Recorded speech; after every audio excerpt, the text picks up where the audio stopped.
Friends, we are going to have a discussion of a very important essay by Dr. B. R. Ambedkar.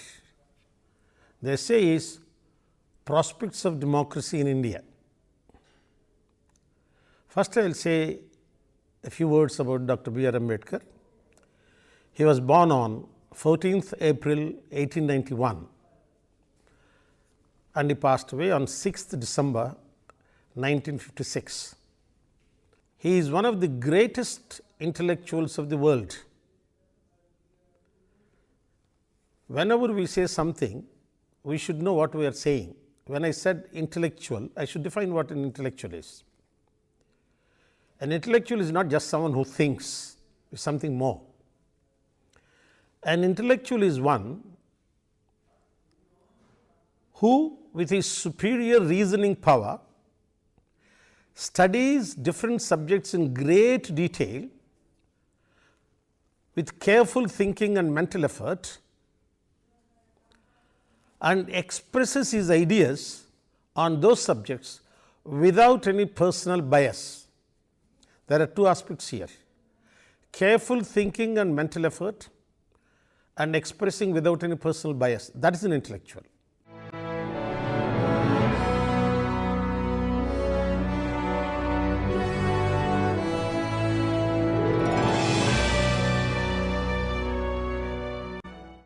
Dr. B. R. Ambedkar, he is one of the greatest intellectuals because he studied different subjects in great detail.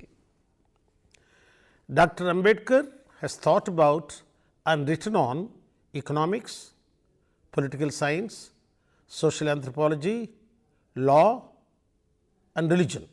I have mentioned only a few subjects. Whatever he touched, he went into great depth. Dr. Ambedkar, as chairman of the drafting committee of the Indian Constitution, pioneered in making our Constitution sensitive to the needs of all the segments of our society. Dr. Ambedkar was educated at Elphinstone High School, Elphinstone College, Columbia University, London School of Economics and Bonn University. From Columbia University, he got his MA and PhD in economics, and from London School of Economics, he got his MSc and DSc in economics. He was awarded honorary doctorate LLD by Columbia University in 1952. Dr. Ambedkar is remembered for his contribution to the restructuring of Indian society by breaking the hierarchical order of its caste system, and also for his contribution to the making of the Constitution of India. Indian Constitution has in it all that is needed to ensure a social welfare state and also to follow the rule of law in parliamentary democracy. It is in this context his essay, Prospects of Democracy in India, is of great importance.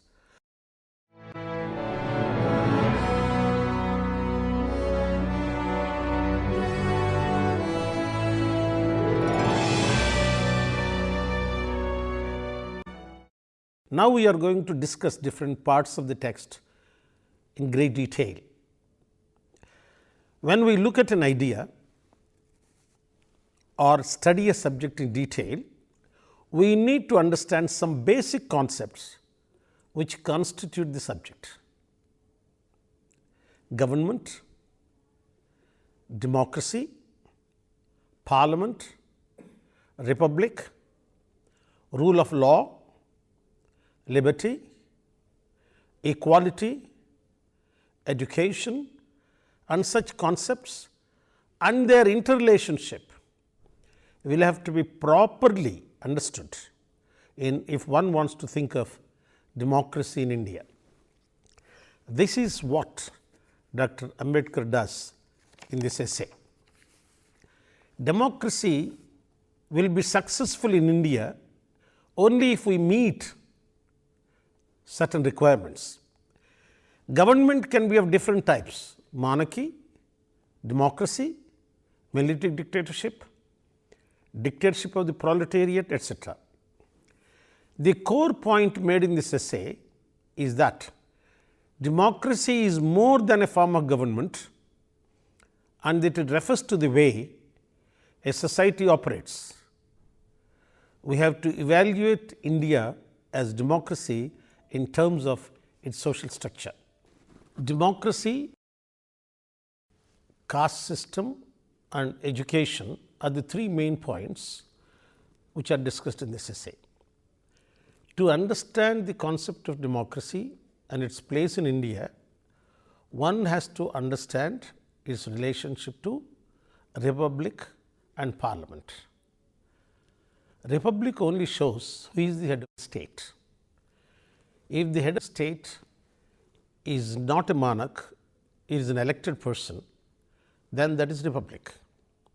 Similarly, parliament, which is the law-making body, has members elected from time to time from all over the country.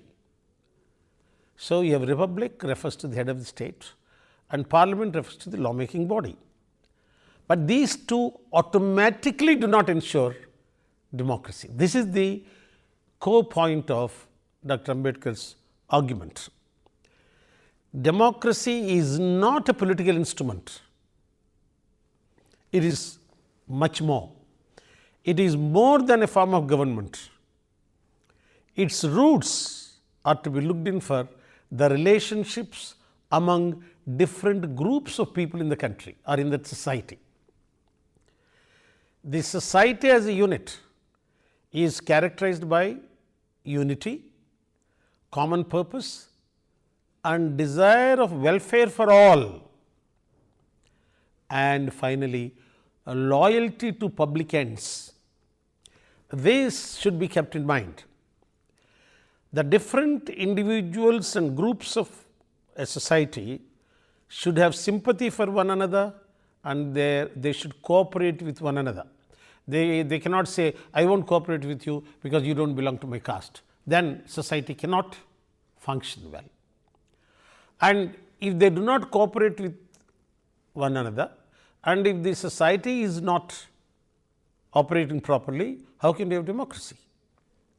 No society, for that matter, no organization can function successfully and democratically unless different parts of the unit, organization, society, have clarity of purpose, loyalty and clear awareness of the general goals, and only when they act with respect and love for one another, they can make the unit successful.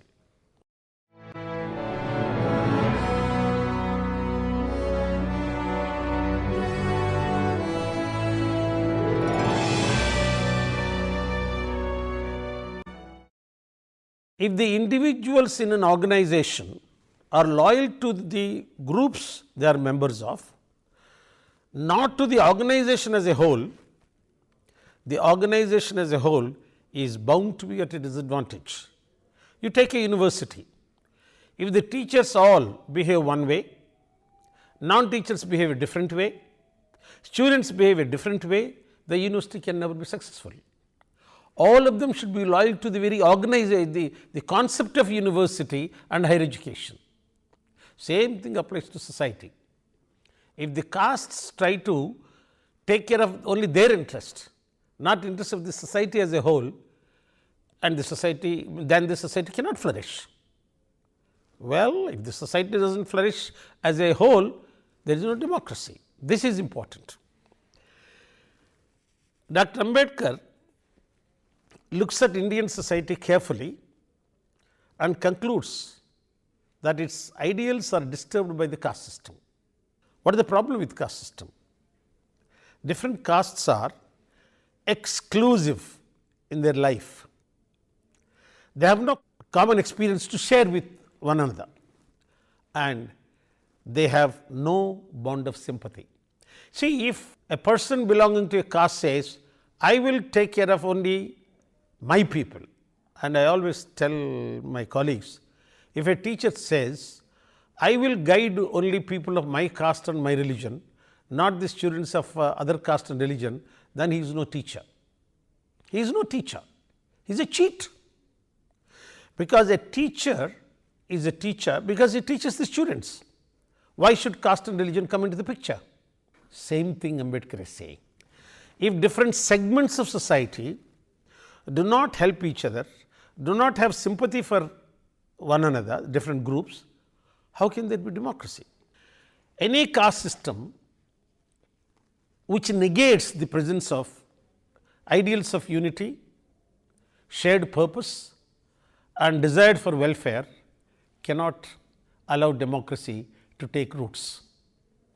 For democracy to take roots, the society should be a well organized entity with proper understanding of each other's need and each other's purpose. Such caste system which does not believe in unity, does not believe in social welfare, common welfare, negates democracy. Dr. Ambedkar here refers to the problems of untouchability, absence of intermarriage, absence of interdining in the Indian society. No doubt, between 1956 and 2011, there has been a sea of change, but that sea of change is not enough, because it is an ocean of social evils. A small sea will not work. What I mean to say is, even today, there are certain areas of Indian society where this untouchability, absence of interdining, absence of intermarriage do exist. This is exactly what Ambedkar was referring to, and that stands valid, that is applicable even today.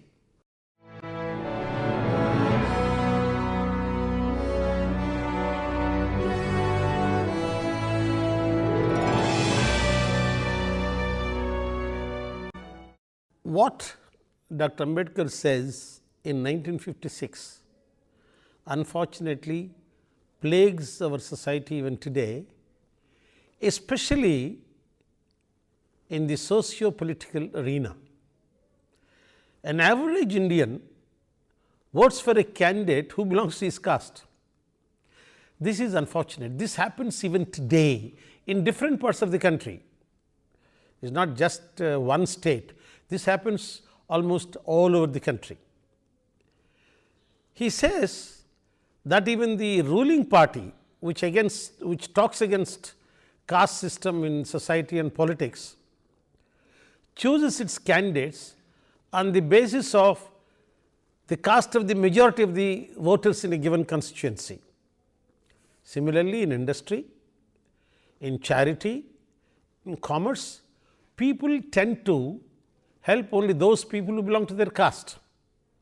One might argue, sir, I think this is a matter of the faith in the fellow caste man. That is not true. The one who ditches you can be from your own caste, he can be your own brother. So, this has nothing to do with it, but the general feeling for one's caste, the general feeling of belonging to that caste, which is binding, which is objecting to. The point that comes here, another point, very important point, is so called graded inequality. The caste hierarchy is characterized by an ascending scale of hatred and a descending scale of contempt. See that interesting thing. Hey, what happens if he belongs to higher caste? Who cares? Ascending scale of hatred. Hey, how can that fellow be equal to me? He belongs to lower caste. Descending scale of contempt. This kind of pride and prejudice are ruining our system. This is, let us be very clear, this happens at the time of recruitment, this happens at the time of guiding students, this happens at the time of treating patients. Unlike in the class system, a caste tends to be isolated from other castes. So, our India is a very interesting country where the society allows itself to be divided into different groups. The relationship between two castes tend to be fixed. with stimulus and response being set in tune with their place in the caste hierarchy. But again I will say, thanks to the constitution which was guided by Dr. B.R. Ambedkar in its making, people of different communities have started reaching higher levels of government and higher levels of society. But what is the percentage of people who go up? That is not great percentage. Result is, in many areas still the graded inequality continues. That is the problem. There is no equality of opportunity, and the training people receive turn them into masters or slaves depending upon the prefixed caste setup. That is exactly what we should keep in mind. Many people do talk against reservations. I want them to think about it. If you do not have reservations, many people who have come up will not come up. If you clearly understand what Ambedkar is saying, it is the mindset which should undergo change. One of the greatest things with Ambedkar is, he does not spread hatred, he spreads love. He spreads the desire to change the mindset, so that people have mutual sympathy, commonality of purpose. Anyone who preaches hatred is not doing good to society, and that is one thing Ambedkar opposes. No hatred please, no contempt, no prejudice. This is very important for us to remember when we study Ambedkar or evaluate his contribution.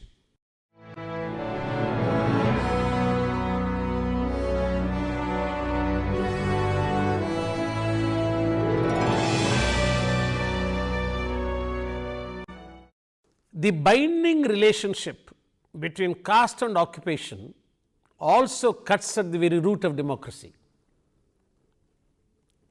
Of course, some states like Karnataka, Tamil Nadu, Andhra Pradesh have done a lot in the field of reservation, and people have come up in a big way. It has happened all over the country. But while implementing this reservation policy, there are lots of gaps. A society to be democratic should open a way to use all the capacities and activities which may characterize an individual. A particular caste will not automatically give you a good engineer. A particular caste will not automatically give you a good doctor. Basic talent, good training, and enough of toil. Talent, training and toil, the 3 T's ensure a person's choice. Caste has very little role to play at all. Stratification with this graded inequality stunts growth. That will not work. One should remember here that Dr. Ambedkar is talking of society at all levels. The Constitution of India, which was drafted under his chairmanship, assures equality of opportunity. Many people wrongly say, if there is equality of opportunity, why reservation? But you should understand what is equality of opportunity. Your background should be the input while discussing opportunity. The Constitution of India no doubt provides equality of opportunity, but the implementation is disturbed by the tradition of ignorance and prejudice. There are certain areas where the deprived do not get all the benefits assured by the Constitution, and the depraved are the bad people who oppose the implementation of the Constitution at all levels, and the depraved do not allow the empowerment of the deprived to take place. What they say in public is different from what they say within the 4 walls. If one looks at the way the electorate behaves at the time of voting, one can say with certainty that party ideology, the individual's character come much after caste, money power, muscle power, and the false ideas of the leaders.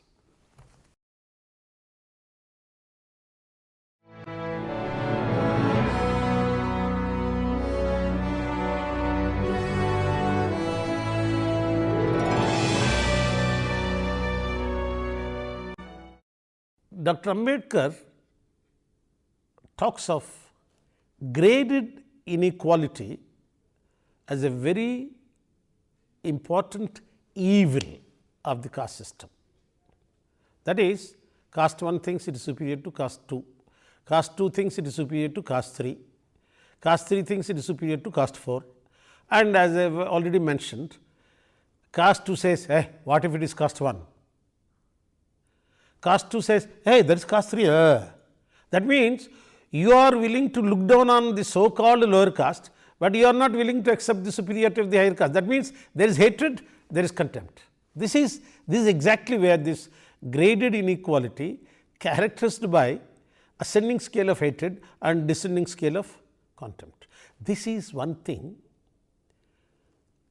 which is really creating trouble for Indian society. Of course, some educated, enlightened people refuse to recognize these things. So, they are not depraved. The depraved ones are those who want to deny the deprived their right to get power. These depraved do not want the deprived to be empowered. And empowerment is in field of education, financial prosperity and political power. In every areas, all the segments of society should have equality of opportunity and equality of success. Well, equality of success is not something you can provide for. They have to achieve the success, but equality of opportunity without any prejudice, without any bias, without any favor, without any fear, that should be taken care of. And then, can education destroy caste characterized by graded inequality and also characterized by profession linked caste? Profession linked caste, Dr. Ambedkar says, may give you stability, no doubt about that, but the individual is denied proper growth. Suppose I accept Chaturvarga. What will be your interpretation? Brahman, Kshatriya, Vaishya and Shudra. Or in the reverse way, Shudra on the top. We must adopt the principle that all men are born equal and die equal. Actually, it is people like him who have opened the eyes of the society. And now the society says, yes, what Dr. Ambedkar said at that time is necessary to be implemented today. That is exactly where Dr. Ambedkar becomes the kind of stimulus for the renaissance of the society. Can education destroy caste? Yes, it can, if education is provided to all and education is provided on more or less same wavelength to all segments, till the mindset has undergone change. A few people coming up is of no use, that will be 2% of population or 1% of population. It is the mindset that should undergo change. There are many children of the upper caste who do not want to study. They are happy to have some petty business. And there are some children of the so called lower caste who go up. That should happen. That is their individual aptitude. But caste should not decide what they should do, very importantly, what they should not do. Caste should not decide what they should not do. No, you, that is all right. You be Minister of Social Welfare, you cannot be Minister of Finance. Kyun ji? Why? What you should not be decided by the caste. that should be decided by your talent, your aptitude, your desire to do a given thing.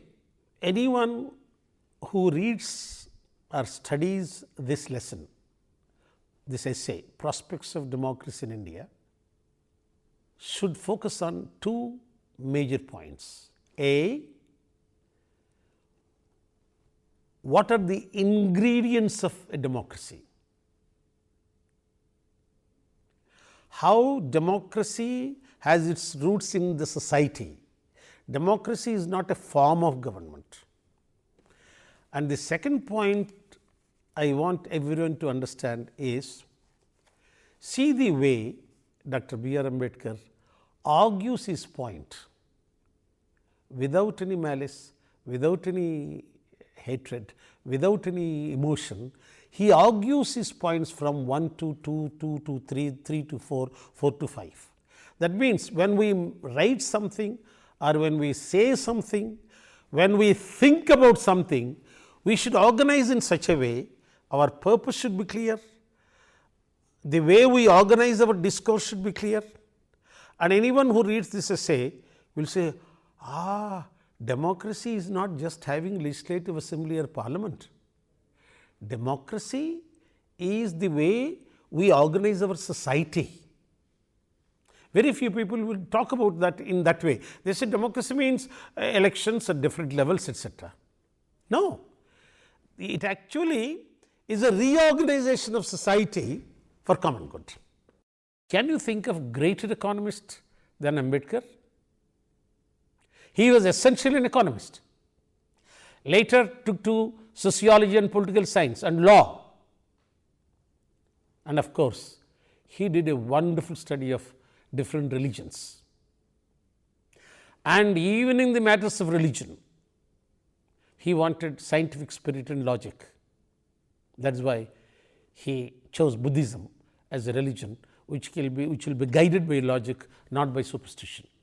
So, this kind of equality of opportunity should be provided to all, and thanks to the Constitution, we have this now.